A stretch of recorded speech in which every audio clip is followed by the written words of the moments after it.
Village workshop, Room for Deliberative and Participatory EU. My name is Katja Reppel. I'm head of unit for democracy and EU values in the Director General for Research and Innovation. And welcome for joining us. This village, as you know, is the place where you can learn, among others, a bit more about our work program that has just come out. Ahead of our info day on the 1st of July, where you can ask everything about Cluster 2 and in particular the intervention area on democracy and governance and the calls for proposals which have just been opened. You will be able to see in the chat a link to that in case you're interested. The purpose of this workshop is to reflect on what is driving participatory and deliberative democracy in Europe today. Our participatory and deliberative democracy approach is good tools to renew trust in governance and overcoming the polarization of our societies. What should we be doing in the future to meet the challenges of the day, and what ideas on all this could be fed into the debates of the Conference on the Future of Europe, where European democracy is really a very, very important element. I have the pleasure of welcoming three speakers from the world of academia, government, and civil society. Let me start with Ismael Peña-López, Director of the School of Public Administration of Catalonia. He was until recently Director General of Citizen Participation and Electoral Processes in the government of Catalonia. Let me also welcome Antoine Vergne, Director for Strategic Partnerships in Mission Publique in France. He's supporting public authorities, civil society organizations, and private companies in France to design, implement, and evaluate citizens' participation. And last but certainly not least, Professor Pierangelo Isernia is Professor of Political Science at the University of Siena, Department of Social, Political, and Cognitive Sciences. We're going to be having a conversation today on what is emerging in this field and what we should prepare ourselves for in the future. We'll also be asking you where you stand on these questions. Before getting started, a little bit of the usual digital housekeeping. Unfortunately, we cannot give you the floor to ask questions live via the microphone, but please introduce yourselves in the chat, which you can see hopefully on the screen. The chat is, however, not the place to ask questions. There is a Slido, and you can see the Slido number here, RNI Days, WS for workshop number 14. So the Slido Q&A is open with that. In the chat, however, you may wish to introduce yourself, share also links on research papers or activities and events that relate to deliberative and participatory democracy, and anything that you find is useful also for the other participants. Right, with that introduction, I hand over to my colleague Nora, who is going to ask you two quick questions on Slido. So please get out your mobile phones or get in parallel into the Slido session. It's RNI Days WS 14. And please answer the first questions. Who are you?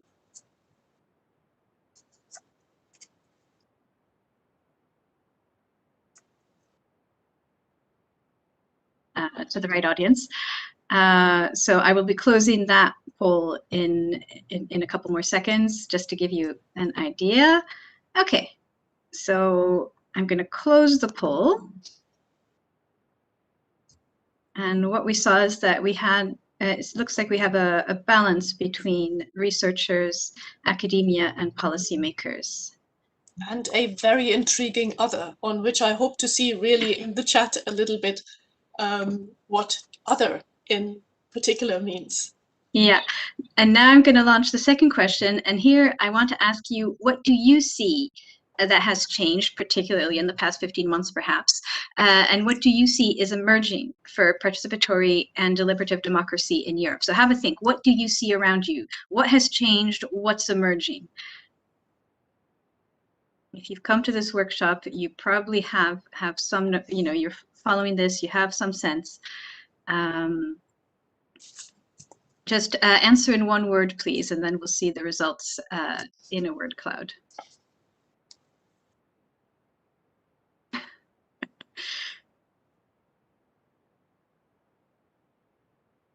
So some people think that not much has changed or not much is emerging. So gilets jaunes, yeah, that was definitely a driving factor. Increased interest in, online participation. Obviously, there was a huge increase in that. Digital, yep. Lip service, okay. So some pessimism. Credits for future, yep. Civic movements, excellent. Oh, no answers are coming in. I'll leave that for 20 more seconds. But it's no, we've got. No, you're definitely the right audience. There's a mix of cynicism and, yeah, someone's mentioned the conference on the future of Europe. And we've got Antoine is very involved in the citizens panels for that. So we'll be hearing about that later. Okay, digitalization appears to be the winner. Great, over to you, Katja. Thank you very much. And thanks for having set up these warming up questions, Noah. We have now overreached the number of 80 participants in our workshop. It's very interesting to see the trends in how you see the deliberative democracy and participatory democracy in Europe today. And without much ado, I would like to get into our panel discussion, or rather conversation, really. And I'd first like to ask Professor Pierangelo Isernia, as a researcher, you are currently tackling the question of how to run multi-level, multimodal citizens panels on pretty polarizing topics, as far as I can see in the plan of EucoMeet, a new Horizon 2020 project that just kicked off earlier this year. Now, is this the panacea for civic participation in the EU context? Or do you see fresh challenges emerging for civic participation that we need to be prepared to address? Please, Pierangelo. And I hope your microphone will work. It doesn't work in the moment. Can you try again? It still doesn't work. I feel tempted to pass you on to our now it seems to work. Can you say something? No. Still no reaction on my side. While doing the technical test earlier, you were able to change. Now, can you try again? Because I heard a little bit of sound. Nope. Nope. This seems to be a real technical problem. Can you unplug and plug the connection to your headset, maybe? Or work completely without a headset. That sometimes works a little bit easier. Yes, here the pleasures of working digitally. No, I'm afraid we will have to move on to Ismail. And hopefully the technical support will be able to give Pierangelo some advice on how to get the microphone on. Ismail, are you connected? And can you take the floor? Yes. Oh, excellent. Thank you so much. So you have belonged to both worlds in terms of participatory and deliberate democracy, the research world and the side of actual government action. How can research best help to take up the solution it produces? Okay, well, first of all, I want to reassure the attendants that there were more women in this panel, and just a last minute thing made that there were more men than you. Having said that, I think that the thing that have been happening in the last years and that have been covered by research and both the administration is acknowledging that there's a lot happening outside of institutions. I would say that there is a whole ecosystem making public decisions outside of representative bodies, just like the parliament, the government, or even labor unions or civic associations included. And I think that this is something that is, maybe it's not something that it's, how to say that, very popular. I mean, you just cannot see how this is mainstream, because maybe it's not mainstream yet. But I would say that the change of trend is very strong, and it's getting stronger in the last years. I would say that from, I don't know, the Arab Spring, and in Europe came the Nados movement in 2011, etc. This trend of more resilient communities, strong communities, circumventing the authorities, sometimes for good, sometimes for bad, but being self-organized. And I would say that especially the COVID crisis made this very, very, very I would say explicit, where the administration could not reach, where the public powers could not get to, these self-organized bodies. But now on asteroids, on digital asteroids, very, very well organized, but very distributed, were very, very strong, and many, many times were the ones that supported the people that were just falling out of the system. So I would say that both in research and the administration, but especially in research, this acknowledgement of this strong extra institutional ecosystem has been the thing that has been gained more clearly in the last years. Thank you, Ismail. So very interesting. There seems to be a lot going on, which certainly institutions haven't quite captured, which is fine for me. This is the way society in a liberal sense should work. But how about research? I feel so tempted to give it a second shot with Pierangelo. Does your microphone now work? Because I wonder whether this has also passed under the radar of research. I hope not. Pierangelo, does your microphone now work? So far, I hear nothing. Are you back online? You hear me now? Yes, please. Okay. Tell us, how is it going with the UCOMATE project, and is this civic participation really Well, it was a technological feast to figure out what was wrong, but at the end of the day, I followed your suggestion and I simply unplugged the microphone. Okay. Well, you raised a very daunting question that, of course, I do not pretend to answer in 5 minutes, but let me tell you what our project, the project you made reference to, the UCOMATE project. I mean, our standpoint, and I am a political scientist, by the way, our starting point is the crisis of liberal representative democracies nowadays, at least in Europe, if not elsewhere in the world. And liberal democracies are under a double strain, both from above and from below. From above, as a consequence of globalization, deterritorialization, and the increasing transnational interdependence. And so, because of this increasing question or quest for identity or culturally based appeals. Now, our democracy are between these two challenges. And these pose particular problems that we think deliberative democracy, participatory democracy can address. Let me mention the 5 that we see crucial. First, there is a problem of inclusion. On the one hand, technological developments have allowed people to widen opportunities to participate, but at the same time, these technological developments have increased the gap among those who have and those who have not the skills and the technological capacity to exploit these developments. As a consequence, inclusion and participation are not, let's say, made easier these double trends. There is a decline in voting turnout, a growing disaffection, but at the same time, a growing demand of representation by minorities, marginalized groups, and so forth. So there is an issue of inclusion, how to be better inclusive. Second, there is an issue of reflexivities in society. A larger amount of our population now has a higher level of knowledge. Cost of accessing information has dramatically decreased.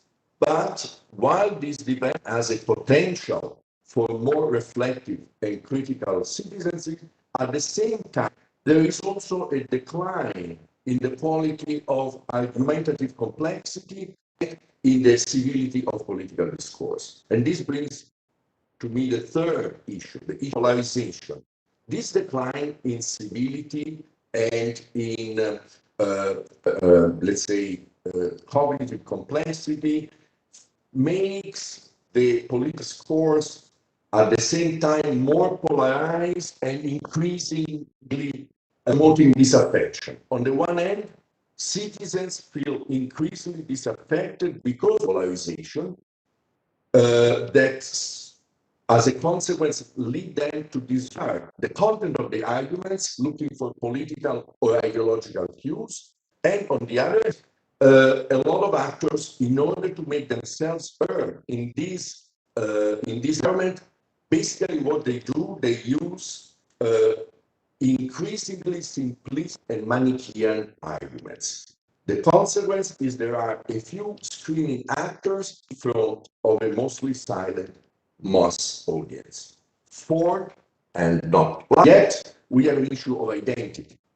The increased opportunities for interaction at the personal level have fostered, of course, individual liberty and autonomy, but at the same time, as much more complex, the nature of our own identity and our national and local identity have not been replaced or overlapped with multidimensional identity at the European level. Last but not least, we have an issue of ability and impact. Deliberative and participatory have to face, on the one hand, the increasing complexity of the decision-making process, and on the other hand, the crisis of representative democracy. Now, how all this can play in our political systems? Well, the main cause of this, the main challenge of accountability and impact is that, on the one hand, political actors to be increasingly detached from policymaking, a political science called this luring in the void. But on the other hand, the process is extremely opaque, not transparent, and hard to understand. And all this, of course, the disaffection. Now, these are a very gloomy picture of the presentation, but I understand in the next round, I will try to be able to say a few words on how deliberative democracy and participatory democracy can address at least some of these challenges. Thank you very much. And I loved your expression of decline in argumentative complexity. I suppose we should ask Twitter to allow to say a little bit more in a tweet after having had a US president running the entire presidency via these very short Twitter messages. Apparently doesn't really help. But very good points that you made. I would like to pass to Antoine. Antoine is actually currently helping with the setup of the citizens panels as part of the conference on the future of Europe. So this is the European Union's attempt to use, well, participatory democracy elements for its shaping of the future, both in the digital world, and I was wondering sometimes on reading the comments there whether these Twitter type comments were not a little bit too frequent there as well. And then, of course, really hands-on physical meetings, or at least video conference-based meetings with the citizens panels. Now, this seemed to have worked relatively well in relatively small countries like Ireland, or relatively, at least linguistically uniform regions like Baden-Württemberg or so. But in Europe, we face an issue of diversity of population and of languages. And also this sense of belonging to the European Union, the European project is very, very different. So can you tell us what are the needs and challenges of a multinational civic participation which could be applied at a European Union level? Please, Antoine. Hello, thank you very much for the invitation and the possibility to take the floor today. I think so. I find it fascinating what's happening with the panel. So in a nutshell, we are going to have 4 panels of 200 members each. randomly selected throughout Europe from the 27 member states. They are going to meet 3 times, one face-to-face session in September, October, one online session during November, and one face-to-face session in December, January. And then they will give their recommendation to the plenary of the conference at the end of that, and they will be inspired and in connection with the results of the platform.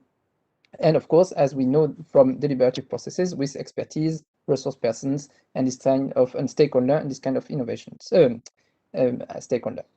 So what is interesting for me is indeed the ambition of that process, because it has never been done before. So we have already conducted and implemented global dialogues, but they were decentralized. So indeed, in each country, one group with maybe 2-3 languages max. But this setting of having the 24 languages in one room with citizens, this is new, it's completely new for everyone. And I would say for everyone, for us, but also for the translation people that may know the 24 language but don't know the deliberative setting. So it's a very interesting adventure. The challenges for me is indeed that scale. So is how are we going to translate the principle of deliberation into a very concrete setting that is going to keep a level of quality of discussion. So really doing that balance between the constraints of the logistics, scale, the topics also that are huge topics, because we have 4 of them that are very broad topics, and on the other side, the quality of deliberation that we know needs some minimum standards. So that's what we are working now, bridging that gap in translating the ambition into a process. So that's the first challenge, which is very important, but very interesting too. The other one for me is how do we ensure that at the end, we will have what everyone is looking for now in a deliberative process, the impact. Because for a long time, deliberative processes were kind of end for themselves. They were saying it's good, because people participate, because it's good. And now we really have that sense that it is evolving, and that we really have for me, the right question is how do deliberation serves the decision-making process. And I wanted to react on what Ismail was saying about decision-making. We need indeed to see it as a broad definition. So it's not only public authorities making decisions, it's decisions being made elsewhere. And here on that, I think it's going to be very critical and important to understand how those panels are also connected to other places of decision-making, and very concretely, what impact will those results have on a board of a multinational company? Because they are taking decisions that impact citizens. So for me, the very second challenge of that is how indeed we break that silo of having deliberation only for public authorities, but to broaden that. And we have a good experience, of course, with the French national debate and other places.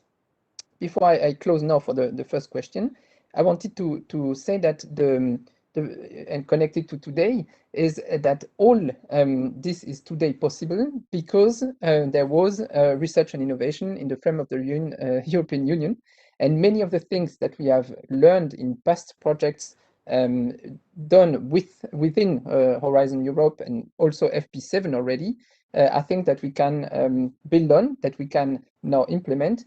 And I will close with Pier Angelo. We are working together in the EU Commit on also understanding how that can have a direct translation from research and innovation to implementation and concrete processes of deliberation. So I wanted here to say a big thank you for that frame, because it gives impulse, it gives the time and resources to think forward and then to translate and to learn and do what we are doing now.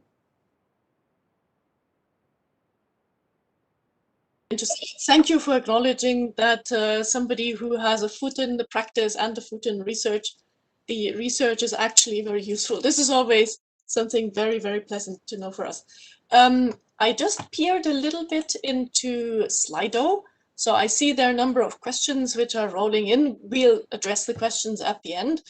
Please do keep asking, and please also consider voting up if you think that an already asked question is really, really important and you would like to have that absolutely answered, there is this little thumb up sign where you can add your vote on a question.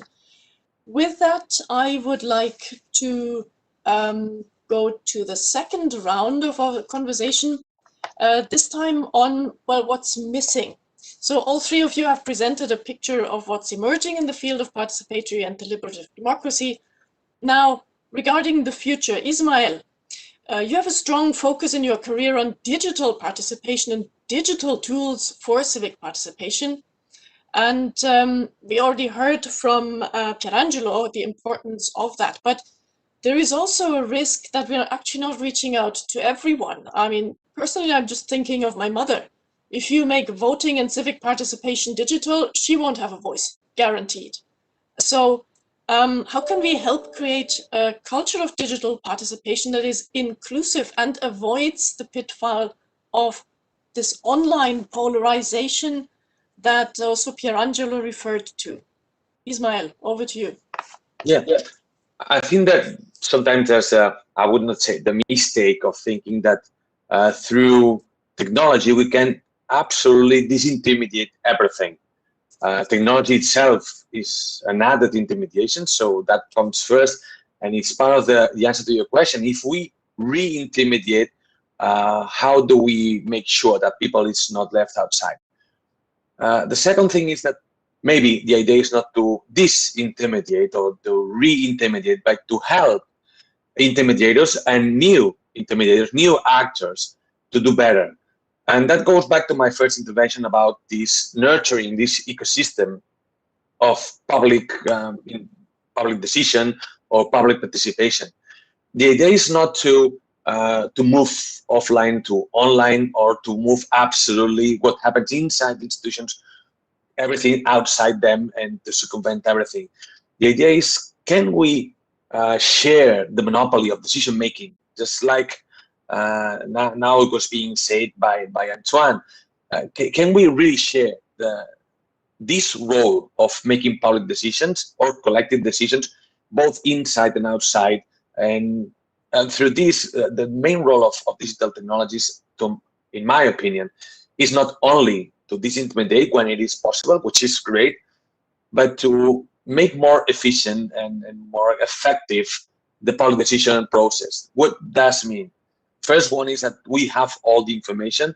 All the movement about transparency and open data has been moving to accountability and to making public servants accountable, I think, which is great. But I think that we have left behind or left aside everything about tracing public decisions, about enabling public decisions outside of the public institutions. So I think that the first part of transparency and open data, etc., is about that everyone can follow the thread and at a given time or a given moment be able to step in the conversation and say, I want to say something about this. And it's not only about voting at the end, it's not only about making the final decision at the end, it's about a better diagnosis, it's about a better negotiation in the sense of putting face to face the different options that we have with my system of values and saying, I prefer this to that, I prefer this person to this other person, etc. And at the end, of course, being able to make the decision, maybe not directly or maybe yes, directly. So first thing, technology or digital things for more information, for being able to step in. The second thing is about this helping these intermediaries to do other things. We are used to think about public decisions, about the pyramid that begins at the top and begins to drill down. And sometimes we just listen a little bit to what is underneath the public bodies, and we say, we are going to listen now, we are going to give people some voice, just like if it's the king that is so magnificent that wants to listen to people. I think that we should be able to use technology to have a more horizontal dialogue. And this means that these tools that we administration have, which is political parties, labor unions, parliament, governments, budgets, experts, I mean, all these things that we have, which used to be the monopoly of the state, as we have the monopoly of violence too, that this is no more a monopoly in a digital world. And what does this mean? It means that we can help open this infrastructure of how do we deliberate, how do we get informed, how do we think of methodologies of making public decisions, all these kind of infrastructures, which is not only the digital platforms, of course, too, but this knowledge on how do we make public decisions now can be shared, and we can empower citizens to do that on their assemblies, on their associations, on the streets, on cooperatives, on many at the school, at my job place. I mean, many places we make public decisions or decisions that affect the public. So it's not only, and I say it's not only, so it's not either or that. It's not only public institutions. It's not that we open these institutions to Deliberation or assemblies or the Conference of Europe. Is that in addition to that, we should be able that the same way that institutions are working, which I think they work quite well in general, the rest of the people, that it's the 99% of people in the streets, at their homes, at their job places, at the associations, at the cooperatives, etc., etc., that they can also democratize their own decisions. And so only with this capillarity, we are able to then add up. Now, going back to the digital thing, I think that digital tools are the ones that enable us to do this, enable us to share knowledge, enable us to share information, enable us to share methodologies, enable us to granularize big decisions, and after that, we enable us to gather up these smallest decisions into a big trend and to a big decision. I think that this is the big role of digital tools, besides, but of course, I said it's in addition to participating directly or being heard more loudly. Thank you. No, it's very, very valid points. But I mean, even institutions went now digital. You can follow virtually every single committee meeting of the European Parliament now live online. And since the email addresses and phone numbers of our members of the European Parliament are also public data, you could theoretically directly make your voice heard. The question is, it costs a lot of time. And I mean, for every single citizen to follow that, I still see a big place for representative democracy, where you try to agree with somebody roughly on that's the line to take, and you delegate many of the very time-consuming decisions. But transparency, absolutely excellent point. Right, I would like to get back to Antoine. We started off addressing also the question of this multilingual setup with 450 million people with all sorts of languages and cultures. Now, at European Union level, with the Conference on the Future of Europe, we're really trying to make there a first shot and bring that in with all the complexities you described with 24 languages and so on. Though I have to say the automatic translation is surprisingly good, at least regarding the languages which I'm able to read.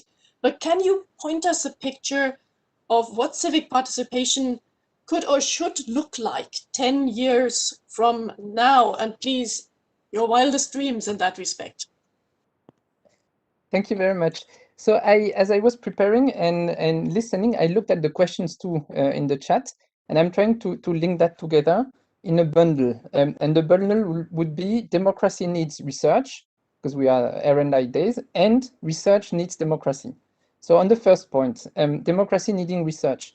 I think one key point for me now for deliberation for the 10 years to come is to have the same kind of shift we have had with climate sciences. So at some point, climate sciences were geology and meteorology. And then with the question becoming so challenging and so central, people have started to work on psychology, biology, engineering, architecture, and all streams of research and science have been applied to climate and the question and challenge of climate. So what I wish and what I think could happen is the same thing with democracy and deliberative democracy.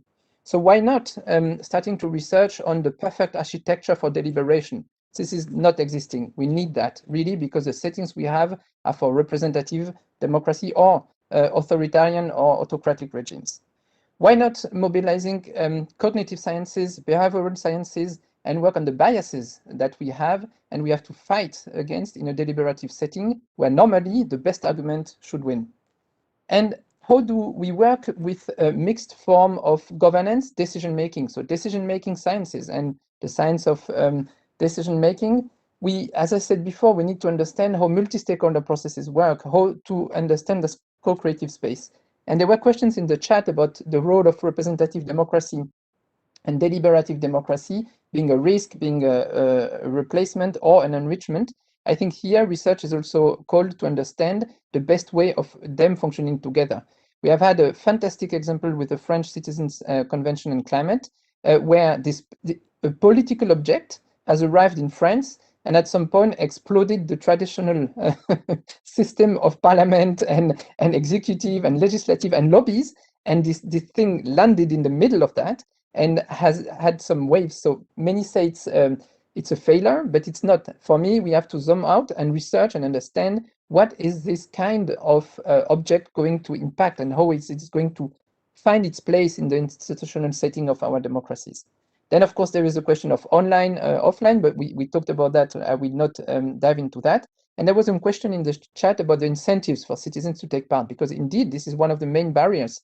So here we have to research and understand what is the setting that is going to make it possible for citizens to take that time. So we can think about citizens' vacation, we can think about the right setting of incentives and this kind of cultural factors that will impact participation. So now, very shortly, why research needs democracy and deliberation is because even if there have been many progress and many initiatives in that sense, we still have to break some silos. We still have to understand how science and research can be better connected to citizens and to what is happening to real people. So I think it's important for research also to include that kind of principles and that kind of methods. And it has already been done. I mean, we were part of a Simulact a couple of years ago in the framework program.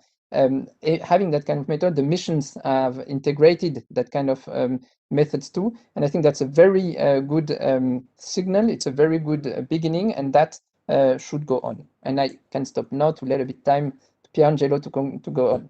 Thank you. Over to you, Pierangelo. So having heard from all that, I hope that your microphone works again, as it did last time. I don't know whether you want to pick up on the questions on the chat, but having heard, which pleased me a lot, that democracy needs research and research needs democracy, well, what would be your dream future research project to address these different challenges between bringing scientists, etc.? Let me first say that we need to deliver what we already deliver with the UCommit project. So we are right now busy in trying to turn what we promised to do into something real. Let me try to address your question, looking at what I think are the four main challenges I, as a researcher, would like to address. And some of them might be addressed by the project, but others for the future. But before doing that, let me remember and stress that the European Union and the European Union member states are on the forefront of both research and practice on deliberative democracy. And this has been a process for years now, on which we need to capitalize to not only improve, but also to spread aware in the world what we are doing. Now, said that, I think there are four main challenges to address. The first is to bring deliberation to the people. Now, what this means. Usually what we are trying to do, at least researcher, is to bring people closer to deliberation. So we have spent a lot of effort in trying to understand how to better include as many people as possible deliberative processes. But maybe we need to shift our attitudes, and rather than look at what we need to do in order to bring people closer to deliberation, we need to explore which ways we have to bring deliberation closer to the day-by-day life of people. Let me give you a couple of examples. It's been already discussed by Antoine and Ismael. The online versus offline discussion. To what extent online helps or hinder or makes more complicated participation and inclusion deliberative process is still widely discussed and not totally well understood. An issue for the Europeans is the multi-language setting in which we are going to operate. When we move from local to regional to national and we go trans-border, we have this big problem, how we make people to communicate with one another. Second challenging issue, embedding deliberative democracy more systematically and effectively in the policy-making process. Now, this is not obvious for reasons that have to do with the fact that deliberation is often seen as intrusion in what representative democracy is usually considered, but also because we need probably to give more attention to what the policymakers and the political elite think would be an appropriate way of including deliberation into democracy. We have paid a lot of attention to the role of the people in deliberation. We should pay as much attention also to the role of the politicians, and now we can make political elites more sensitive to this kind of problem. Third, the issue of reflexivity, both self and context reflexivity. Deliberative democracy is under the assumption that it is a transformative task. Going through a deliberative process, we are turning ourselves into better citizens. Now, we have learned this mostly through attitude change. We have measured attitudes before entering into the deliberation, then after the deliberation to see if something was changing. But we need to know more than that. We need to know to what extent this can make citizens more self-reflective, more equipped to face fake news, to face manipulatory statements by the politicians, and so forth and so on. Last but not least, and this is a point that has been also addressed by Antoine, we remember that now deliberation is an industry. There are professional bodies and actors working on this. This is good, of course. The problem is that sometimes academics and professionals seem to work and talk past each other. We need to overcome this gap. And let me conclude with the piece of advertisement. The UCOMEET project, bringing together both academics and people that is working perfectly into the field, is a good example of what we should do more, to learn from one another. Academics alone in this field are not alone in their task. They can learn a lot from practitioners, and hopefully the practitioners can learn also something more from us. Thank you. Thank you, Bernd. Now we are almost reaching the end of our workshop. I hope we will have the technical possibility to overrun a tiny little bit, because I would like to pick up on the top voted question, which is an excellent one. In some countries, there is an attempt to weaken the parliaments. They call that an authoritarian temptation by some governments. Isn't this deliberative democracy form also contributing to weakening of the parliaments, and thus maybe also to a weakening of the control over governments? I don't know who of you wants to pick up on that. That is the top-rated question in the system. I mean, yeah.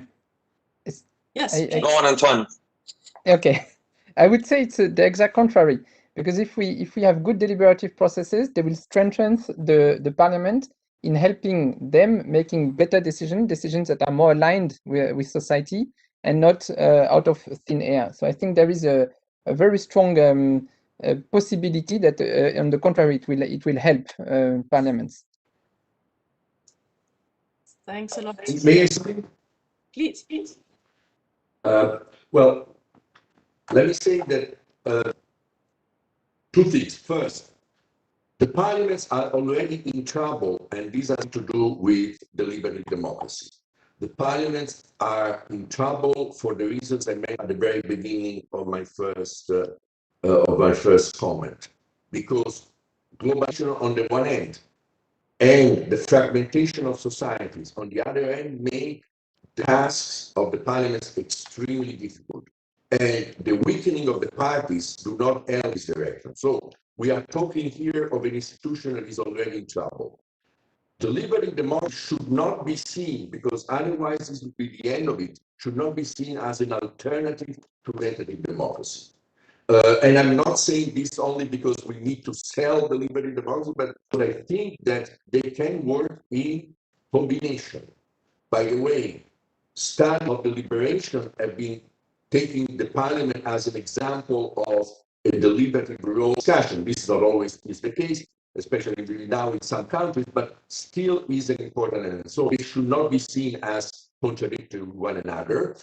Part of the problem is that we have not yet understood where and in which stage of the policy-making process the deliberative inputs be more functional for a better representative democracy. And this is a field in which we need to know more and we need to explore more. And of course, if the politicians are sensitive to this kind of arguments, we hope that this could make them more open to experimentation on this.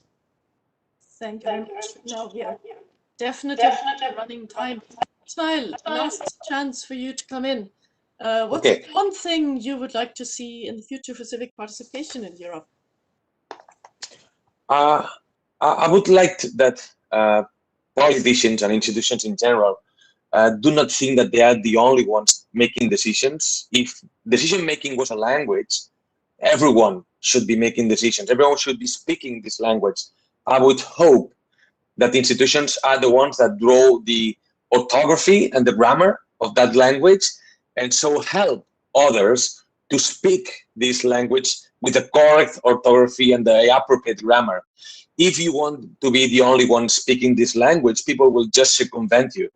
So what I would like to see in the next years or months, if possible, is this openness, this acknowledgement that there's many people doing things, great things, and just by speaking the same language to them, by helping them to structure and organize and make the best of the public decision making, all of us, especially institutions, would do better in making public decisions and decisions that affect everyone.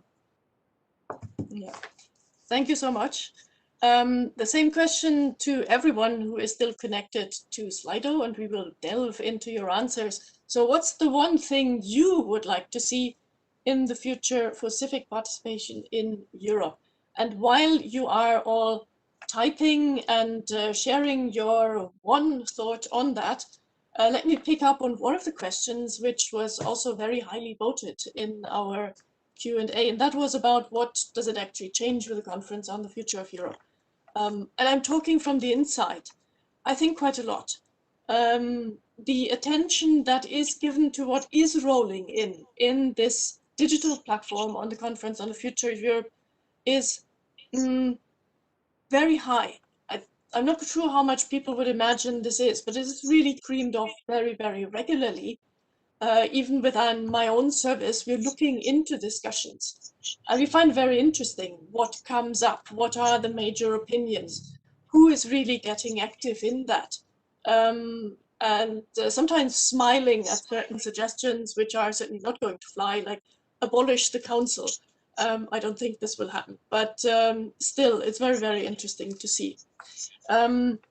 So I would really reiterate my invitation to you to make your voice heard, as I'm trying to put here in my background slide. The European Commission, the European Parliament, and also the Council in the trio presidency, we are set to truly listen. So please float your ideas, organize events, participate in events which are there, and I'm looking forward to having your input also via the conference platform. With that, thank you very much to all our speakers. Thank you very much also for the technical side, which we had discreetly in the background. I wish you fruitful debates in the rest of the RNI days, but also hopefully in the citizens panels and the digital platform on the conference on the future of Europe. And I wish you a lovely day and make it as participatory as possible. Bye-bye. Take care.